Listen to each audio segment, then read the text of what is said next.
ನಮಸ್ಕಾರ ವೀಕ್ಷಕರೇ, ಆಧ್ಯಾತ್ಮಿಕ ಪಯಣದ ಇಂದಿನ ಸಂಚಿಕೆಗೆ ನಿಮ್ಮೆಲ್ಲರಿಗೂ ಸ್ವಾಗತ. ನಮ್ಮ ಈ ಹಿಂದಿನ ಸರಣಿ ಸಂಚಿಕೆಯಲ್ಲಿ ನಮ್ಮ ಆಧ್ಯಾತ್ಮಿಕ ಪಯಣದಲ್ಲಿ ನಮ್ಮ ಜೊತೆಗೆ ವೀರಂ ಸಿಂಗ್ ಅವರಿದ್ದರು. ಅವರು ಸುಮಾರು 30-32 ವರ್ಷಗಳಿಂದ ಆಧ್ಯಾತ್ಮಿಕ ಜೀವನವನ್ನು ನಡೆಸ್ತಾ ಇದ್ದಾರೆ. ಬನ್ನಿ ಅವ್ರನ್ನ ಈ ಕಾರ್ಯಕ್ರಮಕ್ಕೆ ಸ್ವಾಗತ ಮಾಡ್ತಾ ಇಂದಿನ ಸಂಚಿಕೆಯಲ್ಲಿ ಅವರ ಆಧ್ಯಾತ್ಮಿಕ ಪಯಣದ ಅನುಭವಗಳನ್ನು ತಿಳ್ಕೊಳ್ಳುವಂಥ ಪ್ರಯತ್ನ ಮಾಡೋಣ.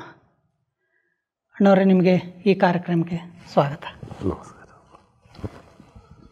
ಅಣ್ಣವರೇ, ನೀವು ಈ ಬ್ರಹ್ಮಕುಮಾರಿ ಸಂಸ್ಥೆಯಲ್ಲಿ ಆಧ್ಯಾತ್ಮಿಕ ಪ್ರಯಾಣವನ್ನು ಶುರು ಮಾಡಿದ ಮೇಲೆ ನಿಮ್ಮಲ್ಲಿ ಅನೇಕ ಬದಲಾವಣೆಗಳಾಯಿತು. ಹಾಗೆ ಆ ಬದಲಾವಣೆಗಳು ನಿಮ್ಮ ವ್ಯಾಪಾರಕ್ಕೆ, ಬಿಸ್ನೆಸ್ಗೆ ತುಂಬ ಸಹಕಾರಿಯಾಯಿತು. ಹಾಗಿದ್ದರೆ ಈ ಬ್ರಹ್ಮಕುಮಾರಿ ಸಂಸ್ಥೆಯ ಮುಖ್ಯ ಸೇವಾ ಕೇಂದ್ರ ರಾಜಸ್ಥಾನ, ನಿಮ್ಮ ಮೂಲ ರಾಜ್ಯ, ಅಲ್ಲಿ ಮೌಂಟ್ ಅಬುವಲ್ಲಿ ಇದೆ ಅಂತ ಕೇಳಿದ್ದೀನಿ. ಸೊ ಅಲ್ಲಿಗೆ ನೀವು ಯಾವಾಗಾದರೂ ಹೋಗಿದ್ದೀರಾ? ನಾನು ಇವತ್ತು ತನಕ ಹೆಚ್ಚು ಕಮ್ಮಿ ಬ್ರಹ್ಮಕುಮಾರಿ ಹೆಡ್ ಕ್ವಾರ್ಟರಲ್ಲಿ ಒಂದು 50-60 ಸಲ ಆಗಿರ್ಬೋದು, 60 ಟೈಮ್ಸ್. ವರ್ಷಕ್ಕೆ 4 ಸಲ ಕಂಪಲ್ಸರಿ ಹೋಗ್ತೀವಿ. ಒಮ್ಮೆ 3 ಸಲ ಆಗುತ್ತೆ, 2 ಅಂತ compulsory. So total around approximately ಒಂದು 50 ಸಲ ಆಗಿರ್ಬೋದು, 50 times. So ದೇಟ್ have become my one more house ಅಂತ ಹೇಳ್ಬೋದು. ಇನ್ನೊಂದು ಮನೆ ನಂದು ಅಂತ, house away from the house. ಹಾಗಿದ್ರೆ ಆ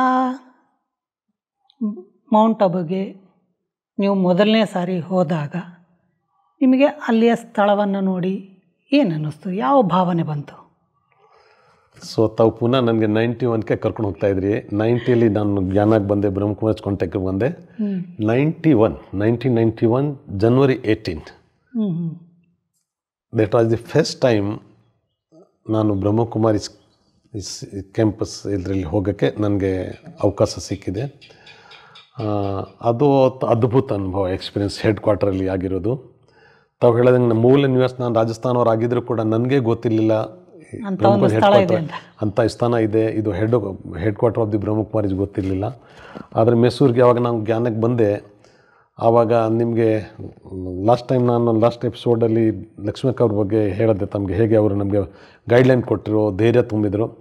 ಅದ್ರ ಜೊತೆ ಅವರು ಇನ್ನೊಂದು ನಮಗೆ ಇವತ್ತು ನನ್ನ ಜೀವನದಲ್ಲಿ ಪರಿವರ್ತನೆ ತಾವೇನು ಕೇಳಿದರೆ, ಅದು ಪರಿವರ್ತನೆ ಆಗಲಿಕ್ಕೆ ಕೂಡ ನಮಗೆ ತುಂಬ ಸತತ ಸಾಧನೆ ಮಾಡೋಕ್ಕೆ ನಿರ್ದೇಶನ ಕೊಟ್ಟಿದ್ದರು, ವ್ಯವಸ್ಥೆಯನ್ನು ಮಾಡಿಸಿದರು.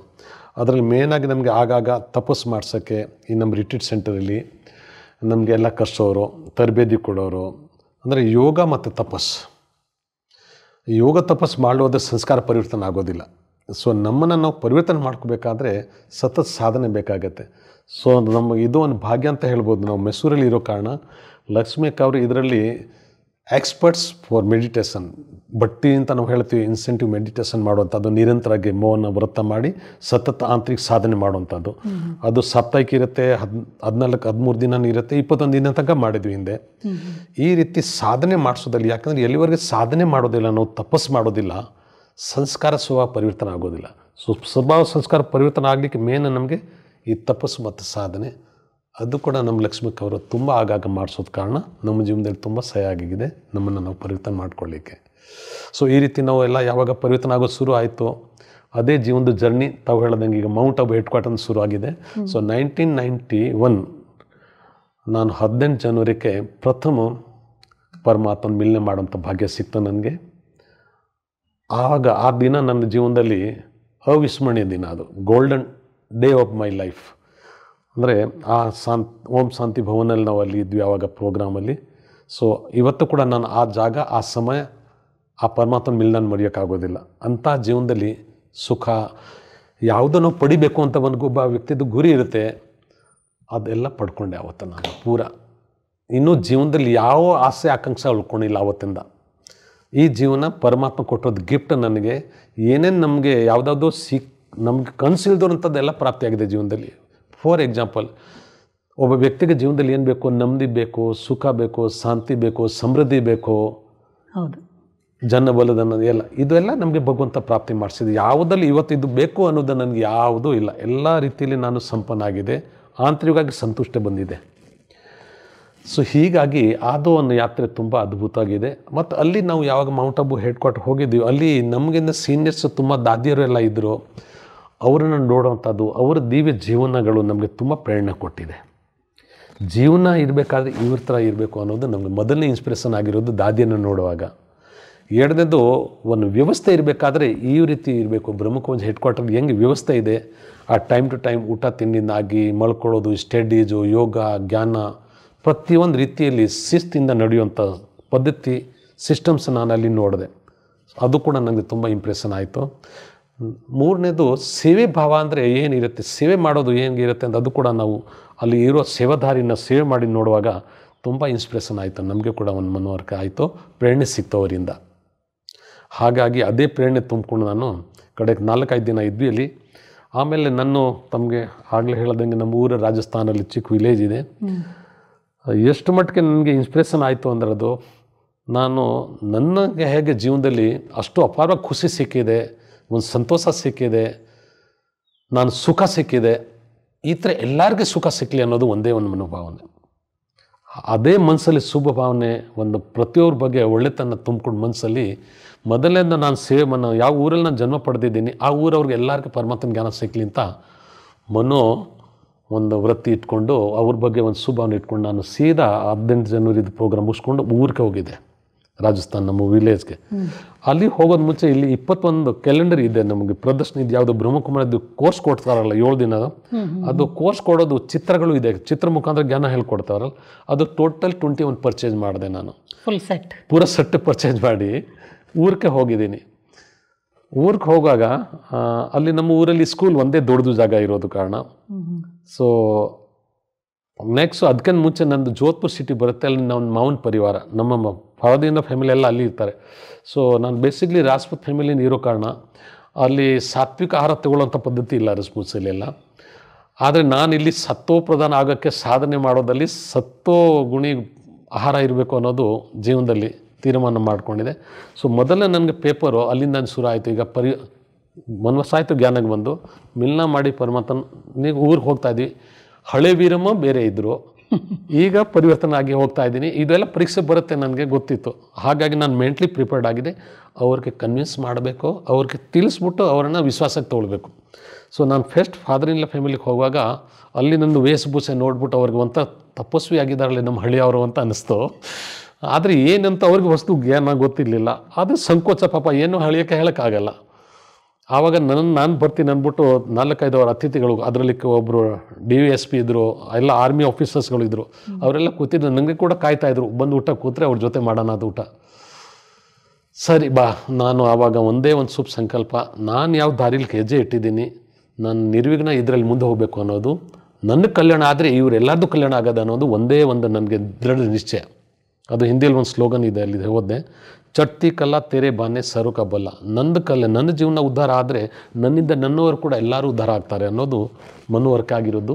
ನಾನು ಅದೇ ಮನಸ್ಸಲ್ಲಿ ಇಟ್ಕೊಂಡು ಅವ್ರ ಮನೆಗೆ ಹೋಗುವಾಗ ಫಸ್ಟ್ ನನ್ನ ಮಾವನಿಕೆಯನ್ನು ನಾನು ರಿಕ್ವೆಸ್ಟ್ ಮಾಡಿದೆ, ನಾನು ಈ ಥರ ಸ್ವಲ್ಪ ವ್ರತ ಮಾಡ್ಕೊಂಡಿದ್ದೀನಿ, ಅದಕ್ಕೆ ನಾನು ಮೌಂಟ್ ಆಬುವಿನ ನನ್ನ ಜೊತೆ ಆಹಾರ ತಂದಿದ್ದೀನಿ, ಅದಕ್ಕೆ ನಾನು ಸ್ವಲ್ಪ ಸಾಧನೆ ಮಾಡ್ತಾಯಿದ್ದೆ, ಅದಕ್ಕೆ ಸ್ವಲ್ಪ ನಿಯಮಬದ್ಧವಾಗಿ ನಡಿಬೇಕು ಅನ್ನೋದು ಸ್ವಲ್ಪ ಇದೆ ನನಗೆ, ದಯವಿಟ್ಟು ತಾವು ಸಂಸಿ ಅವ್ರಿಗೆಲ್ಲ ಊಟ ಮಾಡಿಸಿ ಕಳಿಸಿ, ನಾನು ನನ್ನ ಕೊಠಡಿಯಲ್ಲಿ ಕುತ್ಕೊಂಡು ಊಟ ಮಾಡಿಬಿಡ್ತೀನಿ ಅಂತ ನಮ್ರತೆಯಿಂದ ಅವ್ರಿಗೆ ಹೇಳುವಾಗ, ಪ್ರೀತಿ ಸ್ನೇಹದಿಂದ ಗೌರವದಿಂದ ಹೇಳುವಾಗ ಸಹಜವಾಗಿ ಅವ್ರಿಗೆ ಸ್ವೀಕಾರ ಕೊಟ್ಟರು. ಆಯಿತು, ನೀವು ಹೋಗಿ ಮಾಡಿ, ನಾನು ಮಾಡಿಸಿ ಕಳಿಸ್ತೀನಿ ಅಂತ ಅವ್ರಿಗೆ. ಸರಿ, ಅವ್ರು ಹೇಳಿದ್ರು ಏನು ಅವ್ರು ಬಂದಿದ್ದಾರೆ ಸ್ವಲ್ಪ ಅಂತ, ಹೇಗೋ ಯುಕ್ತಿಯಿಂದ ಹೇಳ್ಬಿಟ್ಟು ಅವರೆಲ್ಲ ಸೊ ಅಲ್ಲಿ ಪಾಸ್ ಆದೆ ಫೆಸ್ಟು. ಸೊ ಮಾವನ ಮನೆಯಲ್ಲಿ ಪಾಸ್ ಆದಮೇಲೆ ಇನ್ನು ಬೇರೆ ಅದು ಅಂತ ನಮ್ಮ ಸ್ವಂತ ಮನೆ ಇರೋ ಕಾರಣ ನಮ್ಗೆ ಯಾವುದೇ ಇದೇ ಇರಲಿಲ್ಲ. ಅಲ್ಲಿಂದ ನನಗೆ ಕ್ಲಿಯರೆನ್ಸ್ ಆಯಿತು. ಅವರೆಲ್ಲ ತುಂಬ ಸಹಯೋಗ ಕೊಟ್ಟರು, ಸ್ವೀಕೃತಿಯನ್ನು ಕೊಟ್ಟರು, ಯಾವುದೇ ಡಿಸ್ಟರ್ಬೆನ್ಸ್ ಇರಲಿಲ್ಲ ಅವ್ರಿಗೆ. ನೆಕ್ಸ್ಟು ಈಗ ನಮ್ಮ ಊರಿಗೆ ಹೋಗಬೇಕಲ್ಲ, ಆ ಒಂದು ಸೆಟ್ ಪರ್ಚೇಸ್ ಮಾಡಿದ್ವಿ. ನೆಕ್ಸ್ಟ್ ಬಸ್ಸಿಂದ ಊರಿಗೆ ಹೋಗಿದ್ದೀನಿ. ಹೋದ ತಕ್ಷಣ ಸೀದಾ ಮನೆಗೆ ಲಗೇಜ್ ಇಟ್ಬಿಟ್ಟು ಮಂದಿರಕ್ಕೆ, ನಮ್ಮ ಟೆಂಪಲ್ ಇದೆ ಊರಲ್ಲಿ, ಯಾವ ಟೆಂಪಲ್ ನಾವು ಹೋಗ್ತಾಯಿದ್ವಿ, ಅಲ್ಲಿಂದ ಒಂದು ಮೈಕಲ್ಲಿ ಒಂದು ಕೆಸೆಟ್ ತೊಗೊಂಬಂದೆ ಮೌಂಟ್ ಆಬುವಿಂದ. ಆ ಕೆಸೆಟ್ ಹಾಡು ಹೇಳ್ತೀನಿ ತಮಗೆ, ಹೇ ಆತ್ಮಯೇ ಸುಳ್ಳು ಶಿವಕಾಯ ಸಂದೇಶ ಅಂತ ಇದೆ. ಅಂದರೆ ಶಿವ ಪರಮಾತ್ಮ ಸಂದೇಶ ಎಲ್ಲ ಆತ್ಮಗಳಿಗೆ ಕೇಳ್ಕೊಳ್ಳಿ ಅಂತ. ನನ್ನ ಮನಸ್ಸಲ್ಲಿ ಎಷ್ಟೋ ಮನದಟ್ಟಾಯಿತು, ನನಗೆ ಇದು ಬಂತು ಅಂದರೆ ನಾನೇನು ಸುಖ ಪಡೆದಿದ್ದೀನಿ, ನಮ್ಮ ಊರವ್ರು ಎಲ್ಲರೂ ಸುಖ ಪಡೀಲಿ ಅಂತ. ಅದೇ ಮನೋವೃತ್ತಿ ಮನೋಭಾವನ ಇಟ್ಕೊಂಡು ಹೋಗಿದೆ. ಆ ಕೆಸೆಟ್ ಹಾಕ್ಸ್ಬಿಟ್ಟು ಮಂದಿರ ಕೊಟ್ಟೆ ಅವ್ರ ಪೂಜಾರಿ ಆಯಿತು ಹಾಕ್ತೀನಿ ಅಂತ. ಆವಾಗಲೇ ಹಾಕಿಡಿದ್ರು. 5 ಗಂಟೆ ಏನಾಗಿತ್ತು ಸಂಜೆಗೆ. ನಾನು ಅವ್ರ ಕೆಸೆಟ್ ಕೊಟ್ಬಿಟ್ಟು ಸೀದಾ ಸ್ಕೂಲ್ಗೆ ಹೋಗಿದ್ದೆ. ಅಲ್ಲಿ HM ಮಾಸ್ಟರ್ಗಳೆಲ್ಲ ಕೂತಿದ್ರು. 4:15 ಆಗಿತ್ತು ಬಹುಶಃ. 5 ಗಂಟೆಗೆ ಸ್ಕೂಲ್ ಬಿಡೋದು. ನಾನು ಅವ್ರಿಗೆ ಟೀಚರ್ಗೆ ಹೋಗ್ಬಿಟ್ಟು ಸೀದಾನೆ ಇವತ್ತು ನಾನು ಸ್ವಲ್ಪ ಹೊಸದು ಕೆಲವು ಚಿತ್ರ ಪ್ರದರ್ಶನ ತಂದಿದ್ದೀನಿ, ಊರವ್ರು ಎಲ್ಲರಿಗೂ ಅದ್ರ ಬಗ್ಗೆ ಹೇಳಬೇಕು ಅಂತ ಬಂದಿದ್ದೀನಿ, ನೀವು ಸ್ವಲ್ಪ ಮಕ್ಕಳಿಗೆ ಅರ್ಧ ಗಂಟೆ ಮುಂಚೆ ಕಳ್ಸೋಕ್ಕಾಗತ್ತಾ ಅಂತ. ಆಯಿತು ವೀರವ್ ಸಿಂಗ್ ಜಿ ಅಂತ ಸಹಜಾಗ ಸ್ವೀಕಾರ ಮಾಡಿದ್ರು. ಸೊ ಮೊನ್ನೆ ಸ್ಕೂಲ್ ಮಕ್ಕಳನ್ನ ಎಲ್ಲರನ್ನೂ ಮನೆಗೆ ಕಳಿಸಿದ್ರು. ಮನೇಲಿ ಇದ್ದವರು ಅವ್ರ ತಂದೆ ಅವರೆಲ್ಲ ಯಾರು ಇದ್ದು ಅವ್ರನ್ನೆಲ್ಲ ಸ್ಕೂಲ್ ಕರ್ಸಿದ್ರು ಮೈಕಿಂದ, ಬನ್ನಿ ಅಂತ ಇದು ಹೊಸ ಜ್ಞಾನ ಅಂತ. ನಾನು ಹೋಗ್ತಾ ಒಂದು ಹಗ್ಗನ ತೊಗೊಂಡೋಗಿದ್ದು, ಪೂರ ಹಗ್ಗ ಅಲ್ಲಿ ಗ್ಯಾಲರಿಲಿ ಕಟ್ಬಿಟ್ಟು ಎಲ್ಲ ಚಿತ್ರ ಎಲ್ಲ ನೇತು ಹಾಕಿದ್ವಿ. ಆ ಟೀಚರ್ಸ್ ಹತ್ರ ಯಾವುದು ಕೋಲ್ ಇತ್ತು ಅದೇ ಅವ್ರ ಹತ್ರ ನಾನು ಇಸ್ಕೊಂಡ್ಬಿಟ್ಟು ಊರಲ್ಲಿ ಬರೋರ್ಗೆ ಎಲ್ಲರಿಗೆ ಕೋರ್ಸ್ ಶುರು ಮಾಡಿದೆ ಅವತ್ತು. ಅಂದರೆ ನಸೆ ಅಂದರೆ ಖುಷಿ ಅಷ್ಟಿತ್ತು, ಹೇಗಾದ್ರೆ ಆಡಿ ಇವ್ರಿಗೆ ತಿಳಿಸ್ಬಿಡೋಣ ಅಂತ. ಬಟ್ ಆ್ಯಕ್ಚುಲಿ ನಮ್ಮ ಈಶ್ವರಿ ವಿಶ್ವವಿದ್ಯಾಲಯದಲ್ಲಿ ಈಗ ಮೆಚೂರಿಟಿ ಬಂದಮೇಲೆ ಯಾವುದೋ ಆಗಲಿ ಪರಮೇಶ್ವರ ಸಂದೇಶ ನೀಡಬೇಕಾದ್ರೆ ಇದು ಮಾಡಬೇಕಾದ್ರೆ ಅಕ್ಕಂದ್ರನ್ನೇ ಕರ್ಕೊಂಡು ಹೋಗಬೇಕು, ಅವ್ರ ಮುಖಾಂತರ ಮಾಡಿಸ್ಬೇಕು, ಇದೇ ಪದ್ಧತಿ. ಬಟ್ ಆವಾಗ ಅಲ್ಲಿ ಯಾವ ಸೆಂಟ್ರು ಇರಲಿಲ್ಲ, ಯಾರು ಅಕ್ಕಂದ್ರೂ ಇರಲಿಲ್ಲ. ಆದರೆ ಊರವ್ರಿಗೆಲ್ಲ ತಿಳಿಸ್ಬೇಕು ಅಂತ ಒಂದು ದೃಢತೆ ಮನ್ಸು.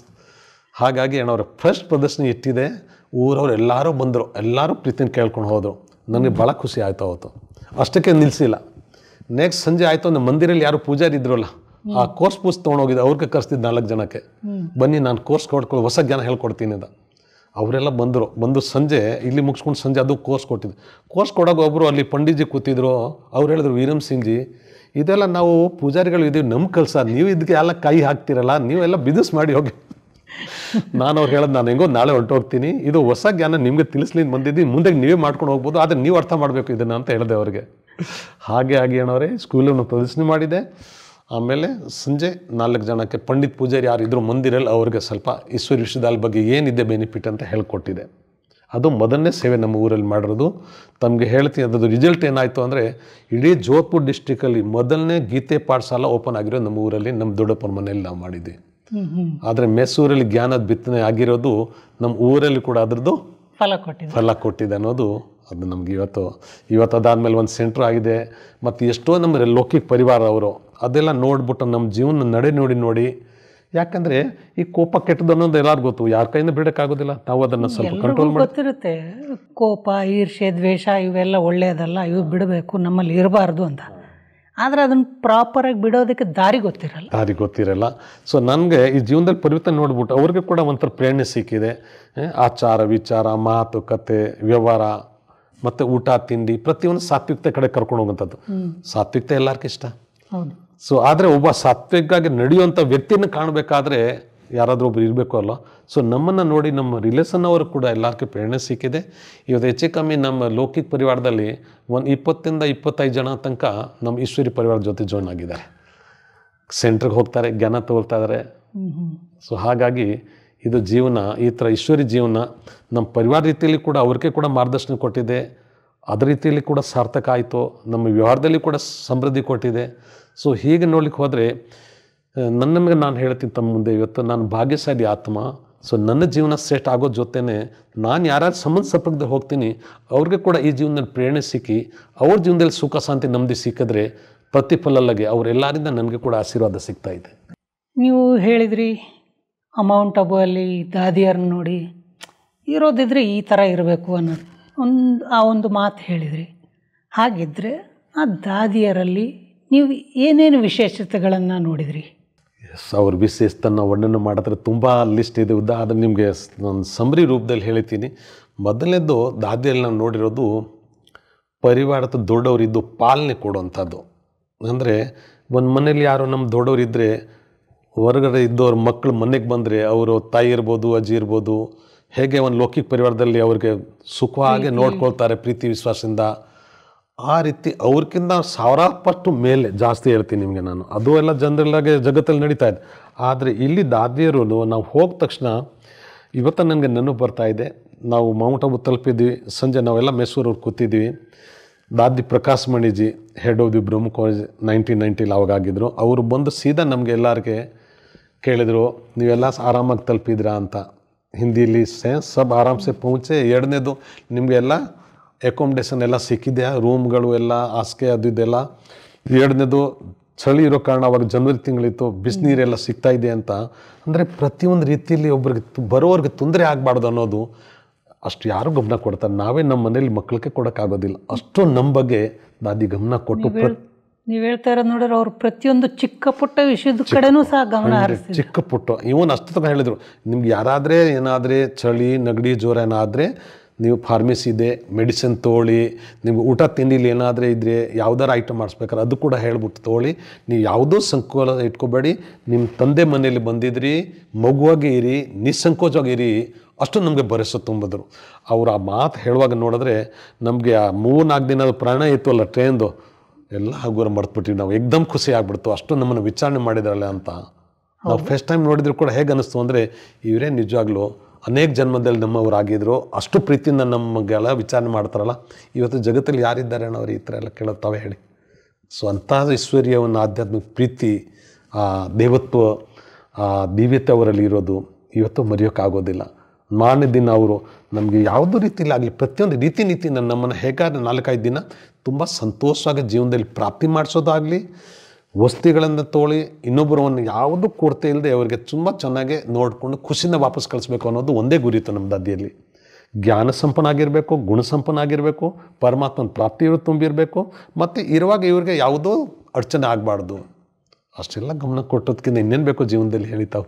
ಹೌದು, ಬಹುಶಃ ನನಗನ್ಸುತ್ತೆ ನೀವು ಮೈಸೂರಿಗೆ ಬರೋದಕ್ಕಿಂತ ಮುಂಚೆ ಈ ಬ್ರಹ್ಮಕುಮಾರಿ ಸಂಸ್ಥೆಯ ಒಂದು ಸಂಪರ್ಕ ಸಿಕ್ಕಿದ್ರೆ ನೀವು ಮೈಸೂರಿಗೆ ಬರ್ತಾ ಇರಲಿಲ್ಲ ಅನಿಸುತ್ತೆ.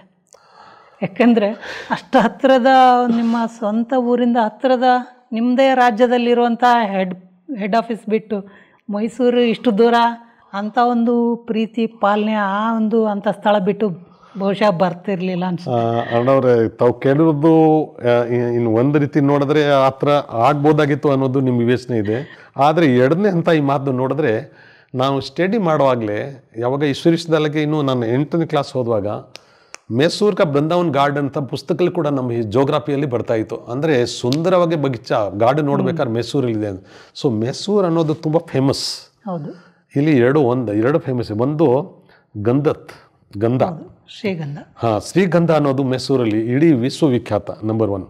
ಎರಡನೇದು ಬೃಂದಾವನ್ ಗಾರ್ಡನ್ ಆ ಟೈಮಿಂದನೇ ಮೈಸೂರಲ್ಲಿ ಸಂಪೂರ್ಣ ವಿಖ್ಯಾತ ಆಗಿರೋದು. ಮತ್ತು ಮೂರನೇದು ಮೈಸೂರಲ್ಲಿ ಇರುವಂಥ ದಸರಾ. ಈ 3 ಅನ್ನೋದು ಪ್ರತಿಯೊಬ್ಬ ವ್ಯಕ್ತಿ ಅದನ್ನು ನೋಡಬೇಕು, ಅದರಲ್ಲಿ ಪಾಲಿಸ್ಬೇಕು ಅನ್ನೋದು ಇದ್ದೇ ಇರುತ್ತೆ. ಹಾಗಾಗಿ ನನಗೆ ಮೈಸೂರು ಬಗ್ಗೆ ಆಕರ್ಷಣೆ ಆಗಲೇ ಕೂಡ ಇತ್ತು, ಅಂಥ ಒಂದು ಊರು ನೋಡಬೇಕು ಅಂತ. ಆದರೆ ಮುಂದೆ ಈ ಥರ ಹೋಗಿ ನಾವು ಈಶ್ವರಿ ಪರಿವಾರದಲ್ಲಿ ಜೋನ್ ಆಗ್ತೀವಿ ಅನ್ನೋದು, ಬಟ್ ಮೈಸೂರು ಬಗ್ಗೆ ಆಕರ್ಷಣೆ ಮಾಡ್ತಾ ಆಗಲೇ ಕೂಡ ಇತ್ತು. ಬಹುಶಃ ಕನಸಲ್ಲೂ ಸಹ ನೀವು ಯೋಚನೆ ಮಾಡಿರ್ಲಿಕ್ಕಿಲ್ಲ. ಹೌದು. ಸೊ ಹಾಗಾಗಿ ನಾವು ಇನ್ಫ್ಯಾಕ್ಟ್ ಅಲ್ಲೇ ಜ್ಞಾನಕ್ಕೆ ಬಂದಿದ್ದು ಕೂಡ ಮೈಸೂರು ಬರ್ತಾ ಇದ್ವಿ. ಇನ್ಫ್ಯಾಕ್ಟ್ ಇಲ್ಲಿ ದಿವ್ಯ ಜನ್ಮ ಆಗಿರೋ ಕಾರಣ ಈಗಂತ ನಾನು ಎರಡು ರೀತಿಯಲ್ಲಿ ಕರ್ಮಭೂಮಿ ಮೈಸೂರನ್ನ, ಜನ್ಮಭೂಮಿ ಮೈಸೂರನ್ನ ಹೇಳ್ಬೋದು. ಈ ನಂತರ ನೀವು ಮೌಂಟ್ ಅಬುಗೆ ಹೋಗಿ ಬಂದ ಮೇಲೆ 1991 ನಂತರ ಈ ಸೇವಾ ಕೇಂದ್ರಗಳಲ್ಲಿ ನಡೆಯುವಂಥ ಕಾರ್ಯಕ್ರಮಗಳಾಯಿತು, ಅಥವಾ ನಿಮ್ಮ ಮೈಸೂರಿನಲ್ಲಿ ನಡೆಯುವಂಥ ದೊಡ್ಡ ದೊಡ್ಡ ಕಾರ್ಯಕ್ರಮಗಳಲ್ಲಾಯಿತು, ನೀವು ಯಾವ ರೀತಿ ಪಾಲ್ಗೊಳ್ತಿದ್ರಿ ಮತ್ತು ಅದರಲ್ಲಿ ಯಾವ್ಯಾವ್ದು ಎಂಥ ಜವಾಬ್ದಾರಿಗಳನ್ನು ತಗೊಳ್ತಾ ಇದ್ರಿ? ಎಸ್, ಅದು ಒಂದು ಜರ್ನಿ ಇದೆ. 92 ಒನ್ವರ್ಡ್ಸು ಈಶ್ವರಿ ವಿಶ್ವವಿದ್ಯಾಲಯದಲ್ಲಿ ಕಾಂಟ್ಯಾಕ್ಟ್ ಬಂದು ಅದ್ರ ಜೊತೆ ನೋಡಿ ನನ್ನ ಜೀವನ ಪರಿವರ್ತನೆ ಆಗೋದ್ರ ಬಗ್ಗೆ ಹೇಗೆ ಎರಡೂ ಬ್ಯಾಲೆನ್ಸಾಗಿ ನಡ್ಕೊಂಡು ಹೋಗಿದೆ ಅನ್ನೋದು ತಮಗೆ ತಿಳಿಸ್ತೀನಿ. ಜ್ಞಾನಕ್ಕೆ ಬರೋ ಟೈಮಲ್ಲಿ ನನ್ನ ಹತ್ರ ಆರ್ಥಿಕವಾಗಿ ಅಂತ ಏನು ಬಿಸ್ನೆಸ್ ಸಮೃದ್ಧಿ ಇರಲಿಲ್ಲ, ನಿಮಗೆ ಆಗಲೇ ಹೇಳಿದೆ. ಯಾವಾಗ ಸಿಂಪಲ್ ಆಗಿದೆ, just we are leading the life. ಆದರೆ ಈ ಜ್ಞಾನನ ಜೀವನದಲ್ಲಿ ಪ್ರಾಕ್ಟಿಕಲ್ ಧಾರಣ ಮಾಡುವಾಗ ಆ ಗುಣಗಳು ಮತ್ತು ಶಕ್ತಿಗಳು ನನಗೆ ಬಿಸ್ನೆಸ್ಸಲ್ಲಿ ಗ್ರೋತ್ ಮಾಡಲಿಕ್ಕೆ ತಲುಪಾಯ ಆಯಿತು, ಅದು ಫೌಂಡೇಶನ್ ಆಯಿತು. ಅದು ಅದರ ಆಧಾರ ಮೇಲೆ ಸ್ವಲ್ಪ ಇನ್ಕಮ್ ಜಾಸ್ತಿ ಆಗೋದು ಶುರು ಆಯಿತು. ಅದಕ್ಕೆ ಒಮ್ಮೊಮ್ಮೆ ನಮ್ಮ ಊರ ಕಡೆ ಎಲ್ಲ ನಮ್ಮ ಮಿತ್ರ ಸಂಬಂಧಿಗಳು ಎಲ್ಲ ಹೇಳೋರು ಈ ಮಾತನ್ನು. ಈ ಬ್ರಹ್ಮಕುಮಾರಿ ಸೇರಿದ ಮೇಲೆ ವೀರಮ್ಮನವ್ರು ಕರೆಕ್ಟಾಗಿ ಬೆನಿಫಿಟ್ ತೊಗೊಳ್ತಾ ಇದ್ದಾರೆ ನೋಡಿ, ಬಿಸ್ನೆಸ್ಸಲ್ಲಿ ಮುಂದೆ ಹೋಗ್ತಾ ಇದ್ದಾರೆ ಮತ್ತು ಜೀವನನೂ ಪರಿವರ್ತನೆ ಆಗ್ತಾ ಇದೆ. ಯಾಕಂದರೆ ಮುಂಚೆ ಸ್ವಲ್ಪ ಜೀವನ ಬೇರೆ ಇತ್ತು. ಸೊ ಎರಡು ರೀತಿಯಲ್ಲಿ ಪರ್ಸ್ನಲ್ ಪ್ರೋಗ್ರೆಸ್ ನೋಡಿದ್ರು ಮತ್ತು ಬಿಸ್ನೆಸ್ಸಲ್ಲಿ ಕೂಡ ಸಕ್ಸಸ್ ಸ್ವಲ್ಪ ನೋಡೋದ ಕಾರಣ ಅವರೆಲ್ಲ ಹೇಳೋದು ಶುರು ಮಾಡೋದು ನನಗೆ. ಬಟ್ ಪ್ರಾಕ್ಟಿಕಲ್ ಇದು ಆಗ್ತಾಯಿದ್ದು. ಇದು ಹೇಗಾಯಿತು ಅಂತ ತಮಗೆ ಅದನ್ನು ಹೇಳ್ತೀನಿ. ಯಾವಾಗ ನಾವು ಈಶ್ವರಿ ವಿಶ್ವವಿದ್ಯಾಲಯಕ್ಕೆ ಜಾಯ್ನ್ ಆದಮೇಲೆ ಈ ಜ್ಞಾನನ ನಮ್ಮ ಜೀವನದಲ್ಲಿ ಧಾರಣೆ ಮಾಡಬೇಕು ಅನ್ನೋದು ಗುರಿ ಇಟ್ಕೊಂಡು ಆದಷ್ಟು ನಮ್ಮ ಸಾಧನೆ ಮಾಡಿ ನಾವು ಅದನ್ನು ಅಡಾಪ್ಟ್ ಮಾಡಿದ್ವಿ. ಅದು ನಮಗೆ ಜನಪ್ರಿಯ, ವಿಶ್ವಾಸಪ್ರಿಯ ಮಾಡಿತ್ತು. ವ್ಯವಹಾರದಲ್ಲಿ ವಿಶ್ವಾಸ ಬೇಕು ಮೊದಲನೇದು. ಎರಡನೇದು ಜನಪ್ರಿಯ ಅಂದರೆ ನಮ್ಮ ಹತ್ರ ಪದಾರ್ಥ ತೊಗೊಳ್ಬೇಕಾದ್ರೆ ಇನ್ನೊಬ್ಬರಕ್ಕೆ ನಾವು ಪ್ರೀತಿ ಪಾತ್ರ ಆಗಿರಬೇಕು, ಸ್ನೇಹ ಮತ್ತು ಸದ್ಭಾವನೆ ಇದ್ರೆ ಮಾತ್ರ ನಮ್ಮ ಹತ್ರ ವ್ಯವಹಾರ ಮಾಡ್ತಾರೆ. ಈ ಗುಣದ ಆಧಾರ ಮೇಲೆ ನಮ್ಮದು ಸ್ವಲ್ಪ ನೆಟ್ವರ್ಕ್ ಎಕ್ಸ್ಪೆಂಡ್ ಮಾಡೋಕ್ಕೆ ಉಪಯೋಗ ಆಯಿತು. ಹೇಗೆ ಬಿಸ್ನೆಸ್ ಗ್ರೋತ್ ಆಗ್ತಾ ಬಂತು, ಆವಾಗ ಈಶ್ವರಿ ವಿಶ್ವವಿದ್ಯಾಲಯದ ಬಂದಮೇಲೆ ನಮ್ಮ ಭಾರತೀಯ ಸಂಸ್ಕೃತಿಯಲ್ಲಿ ಇದು ದಾನ ಪುಣ್ಯ ಮಾಡುವಂಥ ಪದ್ಧತಿ ನಮ್ಮೆಲ್ಲರಿಗೂ ಗೊತ್ತಿರೋ ಕಾರಣ, ಆದರೆ ಅದು ದಾನ ಪುಣ್ಯ ಮಾಡಬೇಕು ಅನ್ನೋದು ಒಂದು ನಾಲೆಜ್ ಸಿಗ್ತಾಯಿದ್ದು ಬಿಟ್ಟರೆ, ಆದರೆ ನಾನು ಮಾಡಬೇಕು ಅನ್ನೋದು ಇಂಟ್ಯೂಷನ್ ಇರಲಿಲ್ಲ ನಮ್ಮಲ್ಲಿ. ಕತೆ ಕೇಳ್ತಾ ಇದ್ವಿ, ಶಾಸ್ತ್ರ ಓದ್ತಾ ಇದ್ವಿ, ಆದರೆ ನನ್ನ ಜೀವನದಲ್ಲಿ ನಾನು ಕೂಡ ಒಬ್ಬ ಮಾಡಿದ್ರೆ ಅದು ಫಲ ನನಗೆ ಸಿಕ್ಕತ್ತೆ ಅನ್ನೋದು ಕೂಡ ಅವೇರ್ನೆಸ್ಸು ಈ ಜ್ಞಾನ ಸಿಕ್ಕಿದ ಮೇಲೆ ನಮಗೆ ಆಗಿರೋದು. ಎರಡನೇದು, ಮೂಲವಾಗಿ ಈ ನಮ್ಮ ದಾನ ಪುಣ್ಯ ಮಾಡೋದಲ್ಲಿ ನಮಗೆ ಫಲ ಕೊಡೋರು ಯಾರು ಅನ್ನೋ ಬಗ್ಗೆ ಗೊತ್ತಿರಲಿಲ್ಲ ನಮಗೆ. ಎಲ್ಲ ಕಡೆ ಹೋಗ್ತಾ ಇದ್ವಿ. ಆದರೆ ಈಶ್ವರ ಬಂದಮೇಲೆ ಒಬ್ಬರೇ ಪರಮಾತ್ಮ, ಶಿವ ಪರಮಾತ್ಮ, ಅವರೇ ನಿರಾಕಾರ ಪರಮಾತ್ಮ, ಬ್ರಹ್ಮನ ಆಧಾರ ಪಡ್ಕೊಂಡು ಈ ಜ್ಞಾನ ಹೇಳ್ತಾ ಇದ್ದಾರೆ ಅನ್ನೋದು ಯಾವಾಗ 100% ಕ್ಲಿಯರ್ ಆಗೋಯ್ತು. ನಿರಾಕಾರ ಪರಮಾತ್ಮ ಶಿವ ಬ್ರಹ್ಮನ ಮುಖದ ಮುಖಾಂತರ ನಮಗೆ ರಾಜಯೋಗ ಕಳಿಸ್ಕೊಡ್ತಾ ಇತ್ತು. ಸೊ ಗಾಡ್ಲಿ ನಾಲೆಜ್ ಇದು ಸಾಮಾನ್ಯ ನಾಲೆಜ್ ಇದೆ.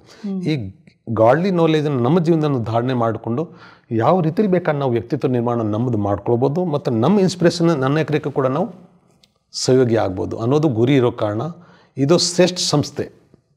ಇದಕ್ಕಿಂತ ದೊಡ್ಡದು ಜಗತ್ತಲ್ಲಿ ಚಾರಿಟೇಬಲ್ ಇಲ್ಲ ಪುಣ್ಯ ಮಾಡುವಂಥ ಸಂಸ್ಥೆ ಇನ್ಯಾವುದೂ ಇಲ್ಲ ಜಗತ್ತಲ್ಲಿ, ನನಗೆ ಆಗಲೇ ಕೂಡ ಗೊತ್ತಾಯಿತು. ಹಾಗಾಗಿ ಇದು ಕೂಡ ನಾಲೆಜ್ ಇದೆ ನಮಗೆ. ತಮ್ಮ ಭಾರತವಾಸಿಯರಿಗೆ ಎಲ್ಲರಿಗೂ ಸಾಮಾನ್ಯ ತನ್ನು ಮನ ಧನ ಸಂಬಂಧ ಸಂಪರ್ಕ ಎಲ್ಲ ರೀತಿಯಲ್ಲಿ ನಾವು ಏನೇನು ಪುಣ್ಯದ ಕಾರ್ಯ ಮಾಡ್ತೀವಿ ಅದ್ರ ಫಲ ನಮಗೆ ಸಿಕ್ಕತ್ತೆ ಅನ್ನೋದು ನಾವು ಗೀತೆಯಲ್ಲಿ ಕೂಡ ಭಕ್ತಿ ಮಾರ್ಗದಲ್ಲಿ ಓದಿದ್ವಿ. ಬಟ್ ಇಲ್ಲಿ ಪ್ರಾಕ್ಟಿಕಲ್ ಆಗಿ ಹೇಗೆ ಪವಿತ್ರ ಸಂಸ್ಥೆ, ಇದು ಶುದ್ಧ ಸಂಸ್ಥೆ, ಇಲ್ಲಿ ಯಾವುದೋ ಡೊನೇಷನ್ ಇಲ್ಲ, ಯಾವುದೋ ಗೌರ್ನಮೆಂಟಿಂದ ಏಡ್ಸ್ ಇಲ್ಲ, ಯಾವುದೋ ಫೀಸಸ್ ಇಲ್ಲ. ಆದರೆ ಯಾರೋ ಒಬ್ಬ ವಿದ್ಯಾರ್ಥಿ ಆಗಿರ್ತಾರೆ ಈ ಸಂಸ್ಥೆಗೆ, ಬ್ರಹ್ಮಕುಮಾರಿಜ್ಗೆ, ಅವರು ವಿದ್ಯಾರ್ಥಿ ಆದಮೇಲೆ ಅವ್ರ ಜೀವನದಲ್ಲಿ ಪರಿವರ್ತನೆ ಆಧಾರದ ಮೇಲೆ ಅವ್ರದ್ದು ಏನೇನು ಸಮೃದ್ಧಿ ಆಗುತ್ತೆ, ಆ ಸಮೃದ್ಧಿಯಲ್ಲಿ ಒಂದು ಭಾಗ ಅವ್ರ ಬ್ಯಾಲೆನ್ಸಲ್ಲಿ ಎಷ್ಟು ಆಗುತ್ತೆ ಅದು ಕೊಟ್ಟು ಈ ಸಂಸ್ಥೆ ನಡೆಯುವಂಥದ್ದು ಕಾನ್ಸೆಪ್ಟ್ ನಾವು ಇಲ್ಲಿ ನೋಡಿದ್ಮೇಲೆ. ಎಸ್, ಇಂಟ್ರೆಸ್ಟ್ ಮೇಲೆ ಅವ್ರಿಗೆ ಎಷ್ಟಾಗುತ್ತೆ, ಸ್ವಇಚ್ಛೆ, ಇಲ್ಲಿ ಯಾವುದೋ ಪ್ರೆಜರ್ ಇಲ್ಲ, ಯಾವುದಕ್ಕೆ ಇಲ್ಲಿ ಎಂಥದ್ದು ಮೇನಾಗಿ ಇರೋದು ಬ್ರಹ್ಮಕುಮಾರಿ ಸಂಸ್ಥೆದು ಒಬ್ಬ ವ್ಯಕ್ತಿದು ಜೀವನ ಕಲ್ಯಾಣ ಆಗಲಿ, ಒಬ್ಬ ವ್ಯಕ್ತಿ ಸುಖ ಶಾಂತಿ ನಮ್ಮಿಂದ ಬದುಕಲಿ ಅನ್ನೋದೇ ಗುರಿ ಇಲ್ಲಿ ಸಂಸ್ಥೆದು. ಆದರೆ ತಾವು ತಿಳ್ಕೊಳ್ಳಿ, ಯಾವಾಗ ನಮಗೆ ಒಳ್ಳೇದಾಗತ್ತೆ, ಒಂದು ಸಂಸ್ಥೆ ಆಗಲಿ, ಒಂದು ಬೇರೆ ಪ್ರಪಂಚದಲ್ಲಿ ಸ್ಕೂಲ್ ಆಗಲಿ, ಶಾಲೆ ಆಗಲಿ, ನಮ್ಮ ಚರಿತ್ರೆ ನಿರ್ಮಾಣ ಆಗುವಂಥ ಜಾಗದಲ್ಲಿ ಸ್ವಾಭಾವಿಕ ನಮ್ಮಲ್ಲಿ ಅದ್ರ ಬಗ್ಗೆ ನಾವು ರಿಟರ್ನ್ಸ್ ಕೊಡಬೇಕು ಅನ್ನೋದು ಮನೋವರಿಕೆ ಇದ್ದೇ ಇರುತ್ತೆ ನಮಗೆಲ್ಲರಲ್ಲಿ. ಹಾಗಾಗಿ ನಂದು ಕೂಡ ಅದೇ ಕತೆ. ನಾನು ಯಾವಾಗ ನನ್ನ ಜೀವನದಲ್ಲಿ ಸ್ವಲ್ಪ ಸಮೃದ್ಧ ಆಗೋದು ಶುರು ಆಯಿತು, ಜೀವನ ಪರಿವರ್ತನೆ ಆಗೋದು ಶುರು ಆಯಿತು, ಆವಾಗ ನನಗೆ ಖುಷಿ. ನಿಜವಾಗ್ಲೂ ನಾನು ಕರ್ತೀವಿ ತಾನೇ, ಋಣ ಅಂತ ಹೇಳ್ತೀನಿ ನಮ್ಮಲ್ಲಿ. ಸೊ ನಮಗೆ ಸಮಾಜದ ಋಣನೇ ಇರುತ್ತೆ, ಹಾಗೆ ಜವಾಬ್ದಾರಿನೂ ಹೌದು. ಸೊ ಇಲ್ಲಿ ನಾನು ಋಣಕ್ಕಿಂತ ಐಶ್ವರ್ಯದಲ್ಲಿ ಜವಾಬ್ದಾರಿನ ತಿಳ್ಕೊಂಡು, ಯಾಕೆಂದರೆ ನನ್ನ ಜೀವನ ಯಾವಾಗ ತುಂಬ ಸಮೃದ್ಧ ಆಗ್ತಾ ಹೋಗ್ತೋ ನನ್ನ ಜವಾಬ್ದಾರಿ ನಾನು ಕೂಡ ಭಾಗಿಯಾಗಬೇಕು ಅಂತ. ಸೊ ಇದೇ ರೀತಿಯಲ್ಲಿ ನಾವು ಸೇವೆ ಮಾಡೋದು ರೀತಿಯಲ್ಲಿ ಕರ್ಮಣೆ ಸೇವೆ ಇರ್ಬೋದು, ಜ್ಞಾನದ ಸೇವೆ ಇರ್ಬೋದು, ಧನದ ಸೇವೆ ಇರ್ಬೋದು, ಸಂಪರ್ಕ ಸೇವೆ ಇರ್ಬೋದು, ಇದೆಲ್ಲ ಮಾಡ್ತಾ ಮಾಡ್ತಾ ಹೋಗ್ತಾ ಅನೇಕ ಆತ್ಮಗಳದ್ದು ಆಶೀರ್ವಾದ ಸಿಕ್ಕೋದು ಶುರು ಆಯಿತು. ವಂಡರ್ ತಮಗೆ ಹೇಳ್ತೀವಿ ಜಗತ್ತಲ್ಲಿ. ನಂದು ಇದೊಂದು ಅನುಭವ ಹೇಳ್ತೀನಿ ನಿಮಗೆ, ತುಂಬ ಇದು ಒಂಥರ ಇನ್ಸ್ಪಿರೇಷನ್ ಕೊಡುವಂಥದ್ದು, ಪ್ರೇರಣೆ ಕೊಡುವಂಥದ್ದು. ಇದು ಈಶ್ವರಿ ವಿಶ್ವವಿದ್ಯಾಲಯ ಒಂದೇ ಕಡೆ ಎಲ್ಲಿ ನಾವು ಏನೋ ಇನ್ವೆಸ್ಟ್ ಮಾಡಿದ್ರೆ, ಇನ್ವೆಸ್ಟ್ ಅಂದರೆ ಸಮಯನೇ ಇನ್ವೆಸ್ಟೇ, ಅದದ್ದು ತಕ್ಷಣ ಫಲ ಸಿಕ್ಕುವಂಥದ್ದು ನಾನು ಅನುಭವ ಮಾಡಿದೆ. ಕೂಡಲೇ ತಾವು ಒಳ್ಳೇದು ಮಾಡಿ ಕೂಡಲೇ ನಿಮಗೆ ಅದು ರಿಟರ್ನ್ ಸಿಕ್ಕತ್ತೆ. ಈಗ ಫ್ರೆಶ್ ಫ್ರೂಟ್ ಸಿಕ್ಕಬೇಕಾದ್ರೆ ಮರದಿಂದ ನೇರವಾಗಿ ಕೀಳ್ಬೇಕಾದ್ರೆ ಮಾತ್ರ ಸಿಕ್ಕೋದು, ಬಜಾರಲ್ಲಿ ಬಂದಷ್ಟಕ್ಕೆ ಸ್ವಲ್ಪ ತಣ್ಣಗಾಗಿರುತ್ತೆ. ಹಾಗೆ ಪರಮಾತ್ಮ ನೇರವಾಗಿ ಶಕ್ತಿ ಗುಣ ಮತ್ತು ನಮಗೆ ಪ್ರಾಪ್ತಿ ಸಿಕ್ಕತ್ತೆ ಅನ್ನೋದು ಫ್ರೆಶ್ನೆಸ್ ಇಲ್ಲಿ ಅನುಭವ ಆಯಿತು ಭಗವಂತನ ಕಾರ್ಯಲ್ಲಿ ನಾವು ಭಾಗಿಯಾಗಿರುವಾಗ. ಹಾಗಾಗಿ ನನಗೆ ಸೇವೆ ಮಾಡೋದು ಹೇಗೆ ಚಾನ್ಸ್ ಸಿಕ್ಕಿದೆ, ದುಡ್ಡನ್ನು ಕೊಡ್ತೀವಿ ಯಾವತ್ತೂ ಬಂದಿಲ್ಲ. ಭವಿಷ್ಯ ಜಗತ್ತಲ್ಲಿ ಕೆಲವರು ಇರ್ತಾರೆ, ಅಯ್ಯೋ ನಾವು ಅಷ್ಟು ಕೊಟ್ಬಿಟ್ರೆ ಕಮ್ಮಿ ಆಗೋಗುತ್ತೆ ಅಂತ. ಜಗತ್ತಲ್ಲಿ ಕಾನ್ಸೆಪ್ಟ್ ಇದೆ ಇದು, ಅಯ್ಯೋ ಎಷ್ಟು ಕೊಡಬೇಕು ಅಷ್ಟು ಇಷ್ಟು ಅಂತ ಮೆಜರ್ಮೆಂಟ್ ಇರುತ್ತೆ. ಬಟ್ ನಾನು ಸ್ವಚ್ಛ ಮನಸ್ಸಿಂದ ತಮ್ಮ ಜೊತೆ ಶೇರ್ ಮಾಡ್ತೀನಿ. ಎಷ್ಟು ಆಗುತ್ತೆ ನಮ್ಮಿಂದ ಇದರಲ್ಲಿ ನಾವು ನಮ್ಮ ಪುಣ್ಯ ತುಂಬ್ಕೊಳ್ಳೋಣ, ಎಷ್ಟು ಆಗುತ್ತೆ, ನಾನು ಅಷ್ಟಿಷ್ಟು ಇಲ್ಲ, ಎಷ್ಟಾಗುತ್ತೆ ನಮ್ಮಿಂದ ಸಾಧ್ಯ ಆಗುತ್ತೋ ಅಷ್ಟು ನಾವು ಇದರಲ್ಲಿ ಸೇವೆಯಲ್ಲಿ ಸದುಪಯೋಗ ಮಾಡ್ಕೊಂಡ್ಬಿಟ್ರೆ ನಮ್ಮ ಜೀವನ ಸಫಲ ಆಗತ್ತೆ. ಜೀವನಕ್ಕೆ ಸಫಲ ಮಾಡುವಂಥ ಸಾಧನೆ ಸೇವೆಯನ್ನು ನಾನು ಕನೆಕ್ಟ್ ಮಾಡಿಕೊಂಡೆ. ಅಲ್ಲಿ ನೋಡಿ ಇಲ್ಲಿ ಎಷ್ಟಿದಷ್ಟು ಮಾಡೋಣ ಅಂತಿಲ್ಲ, ನಾನು ಎಷ್ಟಾಗುತ್ತೆ ನನ್ನ ಕಡಿಮೆ ಯಾಕಂದರೆ ಇದು ಪರಮಾತ್ಮದ ಕಾರ್ಯ. ಪರಮಾತ್ಮ ದಾತ, ಎಲ್ಲರಿಗೂ ಕೊಡೋರು ಅವರೇ ದಾತ ಆಗಿದ್ದಾರೆ. ಆ ದಾತ ನಂದು ಏನಾದರೂ ನನ್ನ ಸೇವೆ, ಮನಸ ಸೇವೆ ಇರ್ಬೋದು, ಕರ್ಮಣ ಸೇವೆ ಇರ್ಬೋದು, ಧನ ಸೇವೆ ಇರ್ಬೋದು, ಸಂಪತ್ ಸೇವೆ ಸ್ವೀಕಾರ ಮಾಡ್ತಾರಲ್ಲ ಅದೇ ನಮ್ಮ ದೊಡ್ಡ ಭಾಗ್ಯ. ಜಗತ್ತಲ್ಲಿ ಬೇಕಾಚನ ಕೊಡೋರು ಇದ್ದಾರೆ, ಸಮಯ ಕೊಡೋರು ಇದ್ದಾರೆ, ಏನೇನು, ಆದರೆ ಸ್ವೀಕಾರ ಆಗಬೇಕಾದ್ರೆ ಭಾಗ್ಯ ಬೇಕು. ಸೊ ನನಗೆ ನಾನು ಅದೇ ಹೇಳ್ತೀನಿ, ಭಾಗ್ಯಶಾಲಿ ಆತ್ಮ ಪರಮಾತ್ಮ ನನ್ನನ್ನು ಮಗುವಾಗಿ ಸ್ವೀಕಾರ ಮಾಡಿ ನಂದು ಎಲ್ಲ ಸಫಲ ಮಾಡಿಸ್ತಾ ಇದ್ದಾರಲ್ಲ, ಇದಕ್ಕಿಂತ ದೊಡ್ಡ ಸಿದ್ಧಿ ಇನ್ನೇನು ಬೇಕಾಗುತ್ತೆ ಜಗತ್ತಲ್ಲಿ ಇಳಿತು. ಹಾಗಾಗಿ ಆದ್ದರಿಂದ ಇವತ್ತರ ತನಕ ನಮ್ಗೆ ಯಾವುದೋ ಪ್ರಾಪ್ತಿ ಆಗಿದೆ ಅದನ್ನು ಪುನಃ ನಾವು ಜನಸೇವೆ ಅರ್ಥವಾಗಿ, ವಿಶ್ವ ಕಲ್ಯಾಣ ಅರ್ಥವಾಗಿ ಏನೇನು ವಿನಿಯೋಗ ಮಾಡಿರ್ತೀವಿ, ನಾವು ಸೇವೆ ಮಾಡ್ತೀವಿ, 4 ಪಟ್ಟು ಇನ್ನೂ ಮತ್ತೆ ವೃದ್ಧಿ ಆಗ್ತಾ ಹೋಗುತ್ತೆ. ಅನೇಕ ಆತ್ಮವರ್ಧಕ ಕಲ್ಯಾಣ ಕೂಡ ಆಗತ್ತೆ ಇದರಿಂದ. ಹಾಗಿದ್ರೆ ಮೈಸೂರಲ್ಲಿ ಯಾವ ಯಾವ ದೊಡ್ಡ ದೊಡ್ಡ ಕಾರ್ಯಕ್ರಮಗಳು ನಿಮ್ಮ ಬ್ರಹ್ಮಕುಮಾರಿ ಸಂಸ್ಥೆಯಿಂದ ನಡೆದಿದ್ದಾವೆ ಮತ್ತು ಯಾವುದ್ಯಾವ ಕಾರ್ಯಕ್ರಮದಲ್ಲಿ ನೀವು ಭಾಗವಹಿಸಿದ್ರಿ? ನಾವು ಈಗ ಕುತ್ಕೊಂಡಿದ್ದು ಯಾವುದು, ನಾವು ಈಗ ಇನ್ಫ್ಯಾಕ್ಟ್ ತಾವು ಇಂಟರ್ವ್ಯೂ ಮಾಡ್ತಾಯಿದ್ರಿ ರೆಕಾರ್ಡಿಂಗು, ಇದು ಹಿಸ್ಟ್ರಿ ಹಾಲ್ ಅಂತ ಹೇಳ್ತೀವಿ. ನಮ್ಮ ರಿಟ್ರೀಟ್ ಸೆಂಟರ್ ಬ್ರಹ್ಮಕುಮಾರಿ, ಇದು ಜ್ಞಾನ ಸರೋವರ್ ರಿಟ್ರೀಟ್ ಸೆಂಟರು. ಇದು ಫೌಂಡೇಶನ್ ಆಗಿದ್ದು 92-94 ಇದೇ ಬಿಗಿನಿಂಗ್ ನಮ್ಮದು. ನಾನು 90 ಜ್ಞಾನಕ್ಕೆ ಬಂದೆ. ಆಗ ತಾನು ಜಸ್ಟ್ ಈ ಲ್ಯಾಂಡ್ ಸಿಕ್ತು. ಇಲ್ಲಿ ಒಂದು ರಿಟೈರ್ಡ್ ಮಾಡಬೇಕು ಅಂತ ಈಶ್ವರಿ ವಿಶ್ವವಿದ್ಯಾಲಯದಿಂದ ಕಾರ್ಯ ಶುರುವಾಗಿತ್ತು. ಸೊ ಆ ಟೈಮಲ್ಲಿ ಕೂಡ ನಾವು ಕರ್ಮಣ ಸೇವೆ ಮಾಡೋಕ್ಕೆ ಭಾನುವಾರ ಅಂಗಡಿಯಲ್ಲಿ ರಜಾ ಇರೋ ಕಾರಣ ನಾವು ಬಂದು ಇಲ್ಲಿ ಕರ್ಮಣ ಸೇವೆಯನ್ನು ಮಾಡಿದ್ವಿ. ಇದೇ ಜಾಗದಲ್ಲಿ ತಾವು ಇಲ್ಲಿಂದ ಇವತ್ತು ಮಾತಾಡ್ತಾಯಿದ್ರಿ, ಇಂಟ್ರ್ಯೂ ಕೇಳ್ತಾಯಿದ್ರಿ. ಇಲ್ಲಿಂದನೇ ಶುರು ಆಯಿತು ನಮಗೆ ಇದು ಕೇರಿಯರ್, ನಮ್ಮದು Eshwari career, godly service career. ಇಲ್ಲಿಂದ ಆಗ್ತಾ ಇನ್ನು ಮತ್ತೆ ಕ್ಯಾಂಪಸ್ಸಲ್ಲಿ ಈಶ್ವರ್ಯ ಸೇವೆದು ನಾವು ಇವತ್ತು ಹಿಸ್ಟ್ರಿ ನೋಡ್ತಾ ಹೋದರೆ ಇದು ಗಾಡ್ಲಿ ಮಿರಾಕಲ್ ಅಂತ ಹೇಳ್ಬೋದು. ಪರಮಾತ್ಮನ ಅದ್ಭುತ ಇದು ಬೆಳ್ಕೊಂಡು ಹೋಗ್ತಾ ಏನಂತ ಅದೊಂದು ಸಂಸ್ಥೆ. ಯಾಕಂದರೆ ಇದರಲ್ಲಿ ಪ್ರತಿಯೊಂದು ಪವಿತ್ರ ಆತ್ಮಗಳಿಂದ, ಪವಿತ್ರ ಧನದಿಂದಾನೇ, ಪವಿತ್ರ ತನುವಿಂದಾನೇ ಇದು ಸೇವೆ ನಡೀತಾ ಇರೋದು. ಎಲ್ಲಿ ಪವಿತ್ರತೆ ಇರುತ್ತೆ ಅಲ್ಲಿ ಸತ್ಯತೆ ಇರುತ್ತೆ, ಸಮೃದ್ಧಿ ಕೂಡ ಆಗ್ತಾ ಹೋಗುತ್ತೆ ಹೀಗೇನೆ. ಸೊ ಇದೇ ಒಂದು ಎಕ್ಸಾಂಪಲಲ್ಲಿ. ಸೊ ಅನೇಕ ನಾವು ನಿರ್ಮಾಣದಲ್ಲೇ ಕೂಡ ಸಹಯೋಗಿ ಆಗಿದ್ವಿ, ನಮ್ಮದು ಸಫಲ ಮಾಡ್ಕೊಂಡಿದ್ವಿ. ಎರಡನೇದು ತನುವಿಂದ ಸೇವೆ ಮಾಡಿದ್ವಿ, ಮನಸ್ಸು ಮುಖಾಂತರ ಸದಾ ವೈಬ್ರೇಷನ್ ಕೊಡ್ತಾ ಬಂದಿದ್ವಿ. ಅದ್ರ ಜೊತೆ ತಾವು ಹೇಳಿದ್ಮೇಲೆ ಕನ್ಸ್ಟ್ರಕ್ಷನ್ ಜೊತೆ ನಾವು ಮೈಸೂರಲ್ಲಿ ತುಂಬ ದೊಡ್ಡ ಸೇವೆ ಮಾಡಿರೋದು ಅಂದರೆ ಒಂದು ಮೆಗಾ ಪ್ರೋಗ್ರಾಮ್ ಮಾಡಿದ್ವಿ. ಆವಾಗ ಭಾರತದಲ್ಲಿ, ಇಡೀ ಭಾರತದಲ್ಲಿ ಮೌಂಟ್ ಅಬುವಿಂದ ಆದೇಶಿತ್ತು. ಅಂದರೆ ಎಲ್ಲ ಆತ್ಮಗಳಿಗೆ ಇವತ್ತು ನಮ್ಮ ಭಾರತವಾಸಿಯರಿಗೆ ಈ ದಿವ್ಯ ಈಶ್ವರಿ ಸಂದೇಶ ಸಿಗಬೇಕು, ಪ್ರತಿಯೊಬ್ಬರದ್ದು ಕಲ್ಯಾಣ ಆಗಲಿ ಶುಭ ಭಾವನೆಯಿಂದ ಒಂದು ಕ್ಯಾಂಪೇನ್ ನಡೀತು ಆವಾಗ ಇಡೀ ಭಾರತದಲ್ಲಿ 2-3 ವರ್ಷ. ಅದೇ ಕ್ಯಾಂಪೇನಲ್ಲಿ ಮಹಾರಾಷ್ಟ್ರ, ಗುಜರಾತಲ್ಲೆಲ್ಲ ಆದಮೇಲೆ ಮೈಸೂರು ನೆಕ್ಸ್ಟ್ ನಾವು ಮೆಗಾ ಪ್ರೋಗ್ರಾಮ್ ಮಾಡಿದ್ವಿ. ಅದು ಎಷ್ಟು ಅಂದರೆ ಮೋರ್ ದೆನ್ 70,000 70,000 ಜನ ಸೇರಿದ್ರು ಆ ಪ್ರೋಗ್ರಾಮಲ್ಲಿ. ಮಹಾರಾಜ ಕಾಲೇಜ್ ಗ್ರೌಂಡ್ ಇದಿಲ್ಲ ಮೈಸೂರಲ್ಲಿದೆ, ಅದರಲ್ಲಿ ದೊಡ್ಡ ಪ್ರೋಗ್ರಾಮ್ ಆಗಿದ್ದು. ಆ ಸೇವೆಯಲ್ಲಿ ನಾವೊಂದು 7-8 ಜನ ಬ್ರದರ್ಸ್ ಜೊತೆ ಎಲ್ಲ ಹಾಕಂದ್ರು ಟೋಟಲ್ ಪ್ರಾಪರ್ ಪ್ಲಾನಿಂಗಲ್ಲಿ ಸೇವೆ ಮಾಡೋದ್ರಲ್ಲಿ ಅದು ನಮಗೆ ಮೇನಾಗಿ ಅದನ್ನ ಕ್ಯಾಂಪಸ್ನ ಅದನ್ನ ಸೇವೆನ ಲೀಡ್ ಮಾಡೋಕ್ಕೆ ನಮ್ಮ ಬ್ರದರ್ ಒಬ್ರು ಇದ್ದಾರೆ, ರಂಗನಾಥ್ ಬಾಯಿಜಿ. ಅವರು ನಾವೆಲ್ಲ 8-10 ಜನ ಅನ್ನೋದು ಸೇರಿ ಒಂದು ತಿಂಗಳ ತನಕ ತುಂಬ ಚೆನ್ನಾಗಿ ತಯಾರಿ ಮಾಡಿದ್ವಿ ಆ ಸೇವೆಗೆ. ಅದು ತಯಾರಿ ಮಾಡೋದ್ಮೇಲೆ ರಿಸಲ್ಟ್ ತಮಗೆ ಹೇಳ್ತೀವಿ ಹೇಗೆ ಅಂದರೆ, ಆ ಟೈಮಲ್ಲಿ ಮೌಂಟ್ ಆಬುವಿಂದ ದಾದಿ ಗುಲ್ಜಾರ್, ನಮ್ಮ ಹೃದಯಮೋನಿ ದಾದಿಜಿ ಬಂದಿದ್ದರು. ಅವರು ಬಂದು 15 ನಿಮಿಷ ಅಲ್ಲಿ 70,000 ಜನ ಕೂತ್ರದಲ್ಲಿ ಮೆಡಿಟೇಷನ್ ಮಾಡಿಸಿದ್ರು ದಾದಿ. ಆಗ ಅವರು ಯಾರು ದಾದಿ ಅಂತ ನಮಗೆ ಗೊತ್ತಿದೆ, ಆದರೆ ಅವತ್ತು 70 ಜನ ಕೂತಿರೋದು ಯಾರೂ ಜ್ಞಾನಿ ಇರಲಿಲ್ಲ. ಎಲ್ಲ ನಮ್ಮ ಮೈಸೂರು ಪಬ್ಲಿಕ್ ಸುತ್ತಮುತ್ತ ಊರವರು ಬಂದು ಕೂತಿದ್ರು. 15 ನಿಮಿಷ ಪಿನ್ ಆಫ್ ಸೈಲೆನ್ಸ್, ಶಾಂತಿಯಿಂದ. ಏನಂದರೆ ಅವತ್ತು 70,000 ಕೂತಿರೋ ಜನ ಆಡಿಯನ್ಸಲ್ಲಿ ನೋಡ್ಬೋದು. ಇದೊಬ್ಬ ವ್ಯಕ್ತಿ ಮಾಡ್ಸೋಕ್ಕೆ ಸಾಧ್ಯ ಇದೆಯಾ? ನೀವೇ ಯೋಜನೆ ಮಾಡಿ. ಅಲ್ಲ, 70,000 ಜನಗಳನ್ನು ಆ ರೀತಿ ಶಾಂತಿಯಿಂದ ಕೂಡಿಸೋದು ಅಥವಾ ಶಾಂತಿ ಅನುಭವ ಮಾಡಿಸೋದು ಇದು ಸಾಮಾನ್ಯ ವ್ಯಕ್ತಿಯ ಮಾತಿಲ್ವಲ್ಲ.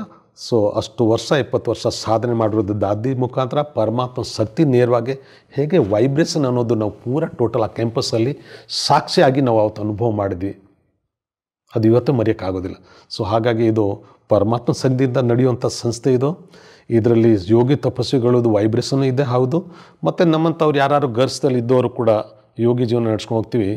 ಸೊ ಇದು ಒಂದು ದೇವಿ ಪರಿವಾರದ್ದು ಸಂಘಟನೆ ಶಕ್ತಿಯಿಂದ ಇಂಥ ಮಹಾನ್ ಕಾರ್ಯ ಕೂಡ ಮಾಡಿದ್ವಿ ಅನ್ನೋದು ಇವತ್ತು ನಮಗೆ ನನಗೆ ಬರ್ತಾಯಿದೆ ಆ ಮೆಗಾ ಪ್ರೋಗ್ರಾಮು. ಅದ್ರ ಜೊತೆ ಮತ್ತೆ ವರ್ಷ ನಾವು ಕೆಲವೆಲ್ಲ ಪ್ರೋಗ್ರಾಮ್ ಮಾಡ್ತಾಯಿರ್ತೀವಿ. ಯಾವಾಗ ನಮಗೆ ಪಬ್ಲಿಕ್ ಪ್ರೋಗ್ರಾಮ್ ಮಾಡೋದು ನಾವು ಹೋಗ್ತೀವಿ, ಅಲ್ಲಿ ಒಂದು ರಿಸಲ್ಟ್ ನಮ್ಗೆ ಏನು ಹೇಳ್ತೀವಿ ಅಂದರೆ, ಅದು ನಾವು ಏನು ಸಫಲತೆಗೆ ಒಂದು ಗುರಿ ಇಟ್ಟಿರ್ತೀವಿ ಅದಕ್ಕೆ 4 ಪಟ್ಟು ಜಾಸ್ತಿ ಸಫಲತೆ ಆಗುತ್ತೆ. ಜನ ಬರ್ಬೋದು, ಮೆಸೇಜ್ ಹೋಗಿರ್ಬೋದು, ಇಲ್ಲ ಅನೇಕ ಆತ್ಮಗಳು ಕಾಂಟ್ಯಾಕ್ಟ್ ಬಂದು ತನ್ನ ಜೀವನ ಪರಿವರ್ತನೆ ಮಾಡಿರ್ತಾರೆ. ಸೊ ಹಾಗಾಗಿ ಈ ಶುಭ ಕಾರ್ಯ ಎಷ್ಟು ಮಾಡಿದ್ರೆ ಕಮ್ಮಿನೇ, ಅನೇಕ ಆತ್ಮಗಳಿಗೆ ಸುಖ ಶಾಂತಿ ನೆಮ್ಮದಿ ಸಿಕ್ಕತ್ತಿದ್ರಿಂದ. ಅಣ್ಣವರೇ, ತಾವು ಈ ಕಾರ್ಯಕ್ರಮಕ್ಕೆ ಬಂದು ನಿಮ್ಮ ಅಮೂಲ್ಯ ಸಮಯವನ್ನು ಕೊಟ್ಟು ಭಾಳಷ್ಟು ಅನುಭವದ ವಿಚಾರಗಳನ್ನು ತಿಳಿಸ್ಕೊಟ್ಟಿದ್ರಿ. ತಮಗೆ ಭಾಳ ಭಾಳ ಧನ್ಯವಾದಗಳು. ತಮಗೆ ಕೂಡ ತುಂಬ ಥ್ಯಾಂಕ್ಸು. Thank you. ನೋಡಿದ್ರಲ್ಲ ವೀಕ್ಷಕರೇ, ವೀರಂ ಸಿಂಗ್ ಅವರ ಜೀವನ ಈ ಆಧ್ಯಾತ್ಮಿಕತೆಯಿಂದ ಹೇಗೆಲ್ಲ ಪರಿವರ್ತನೆ ಆಯಿತು ಅಂತ, ಮತ್ತು ಅವರಲ್ಲಿ ಏನೆಲ್ಲ ವಿಶೇಷತೆಗಳು ತುಂಬಿತು, ಮತ್ತು ತಮ್ಮ ವಿಶೇಷತೆಗಳನ್ನು ಅನ್ಯರ ಒಂದು ಜೀವನದ ಉದ್ಧಾರಕ್ಕೆ ಹೇಗೆಲ್ಲ ಬಳಸಿದರು ಅಂತ. ಹೀಗೆ ನಮ್ಮ ಕಾರ್ಯಕ್ರಮವನ್ನು ವೀಕ್ಷಿಸ್ತಾ ಇರಿ. ಮತ್ತೆ ಮುಂದಿನ ಸಂಚಿಕೆಯಲ್ಲಿ ಭೇಟಿಯಾಗೋಣ. ಅಲ್ಲಿವರೆಗೂ ತಮ್ಮೆಲ್ಲರಿಗೂ ನಮಸ್ಕಾರ.